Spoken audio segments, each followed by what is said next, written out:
Il y a des couples qui s'aiment sincèrement. Pas un amour de façade, un amour vrai, présent, engagé. Et pourtant, ils se font mal chaque jour. Il n'y a pas de tromperie, pas de cris, pas de violence, pas de manque d'amour. Mais quelque chose se brise, lentement. Les mots deviennent lourds, les silences s'allongent. La proximité étouffe au lieu de rassurer. On ne se quitte pas, mais on ne respire plus vraiment ensemble. Et si un jour tu t'es dit « je l'aime », mais je ne me reconnais plus, alors cette vidéo est pour toi. Parce qu'aujourd'hui, on va mettre des mots sur ce que beaucoup vivent sans réussir à l'expliquer. Je vais t'expliquer pourquoi deux personnes peuvent s'aimer profondément et pourtant se détruire lentement, sans mauvaises intentions, sans méchanceté, juste par ignorance émotionnelle. Et surtout, ce que ça change quand on en prend conscience. Premièrement, le mythe qui détruit les couples. L'amour suffit. On nous a appris une idée simple, trop simple, presque dangereuse, que l'amour devrait suffire, que si tu aimes vraiment, tout devrait couler de source, que les disputes sont un signe de mauvais amour, que les difficultés veulent dire qu'on s'est trompé de personne. Mais la vérité est beaucoup plus inconfortable. L'amour ne règle rien tout seul. Au contraire, il réveille ce qui dort en nous. L'amour réveille nos blessures. Parce que plus quelqu'un compte, plus il touche nos zones sensibles. Ce qu'on supportait seul devient insupportable à deux. L'intimité active nos peurs. La peur d'être quitté, la peur d'être envahi, la peur de ne pas être assez, la peur d'aimer plus que l'autre. La proximité révèle ce qu'on n'a jamais réglé. Nos manques, nos attentes silencieuses, nos colères anciennes, notre façon inconsciente de demander de l'amour. Et c'est là que le mythe s'effondre. Parce que plus tu l'aimes, plus tu as peur de le perdre. Parce que plus il compte, plus tu deviens exigeant, parfois sans t'en rendre compte. Parce que plus tu t'attaches, plus tu veux contrôler, ou au contraire, tu prends de la distance pour te protéger. Ce n'est pas que tu aimes mal. Ce n'est pas que l'autre est le problème. C'est que l'amour, au lieu de tout réparer, met en lumière ce qui demande à être compris. Et c'est exactement pour ça que tant de gens vont se reconnaître dans cette vidéo. Deuxièmement, les 3 dynamiques invisibles qui détruisent un couple. Il y a des couples qui ne se déchirent pas. Ils s'épuisent lentement. Pas à cause d'un manque d'amour, mais à cause de dynamiques invisibles, normalisées, presque valorisées, et pourtant profondément toxiques à long terme. Dynamique 1. Le rôle du sauveur. Plus tu veux réparer l'autre, moins tu le respectes. Ça commence toujours avec de bonnes intentions. Tu veux aider, soulager, apaiser, être celui ou celle qui tient le couple debout. Alors tu fais des concessions constantes, anticipe ses besoins, absorbe ses émotions, excuse ce qui te blesse, porte le couple à bout de bras et au début, on te remercie. Puis, on s'habitue. Et un jour, on te reproche. Tu rassures à chaque insécurité. Tu expliques, tu traduis, tu simplifies la vie de l'autre. Tu évites les conflits pour ne pas en rajouter. Tu sacrifies ton rythme, tes limites, tes besoins. Mais inconsciemment, un message s'installe. Tu n'es pas capable de te gérer seul. Et personne ne se sent profondément respecté dans ce rôle. Pourquoi ça fatigue? Parce que sauver, ce n'est jamais neutre. Ça crée une asymétrie. L'un porte, l'autre est porté. Et à long terme, le sauveur s'épuise. L'autre s'infantilise. La sexualité s'affaiblit. L'admiration disparaît. Pourquoi ça crée du ressentiment? Un jour, sans prévenir, cette phrase arrive. J'en fais trop, et toi, pas assez. Et en face, l'autre ne comprend pas, parce qu'il n'a jamais demandé ce sacrifice.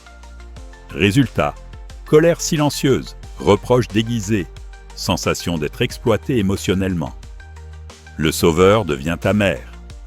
Et l'amour commence à se transformer en dette affective. Dynamique 2.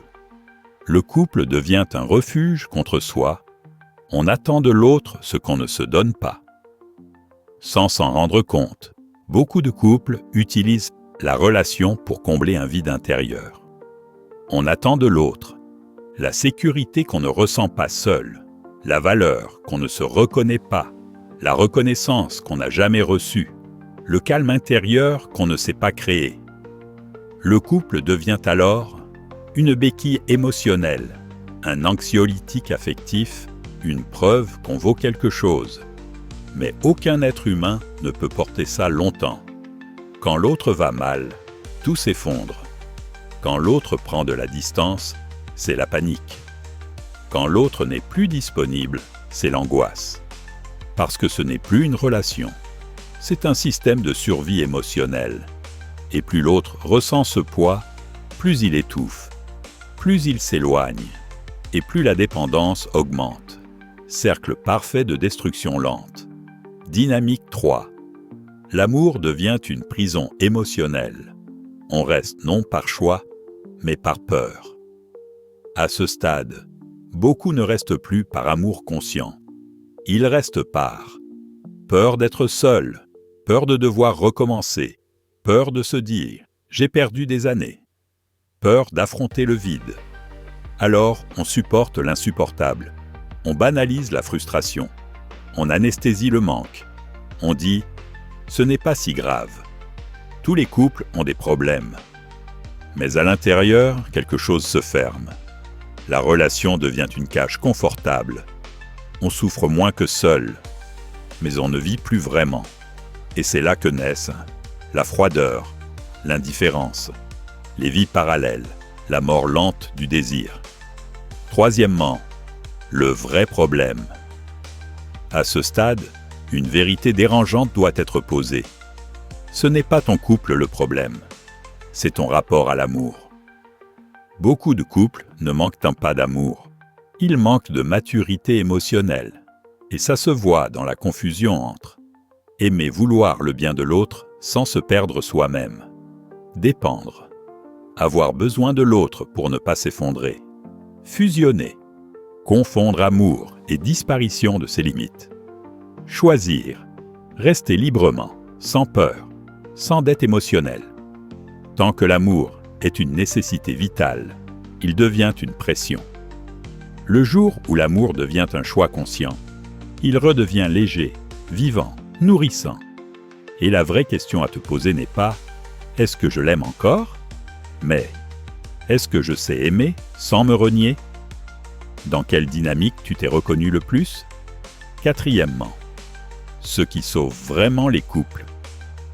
À ce stade, une chose doit être claire.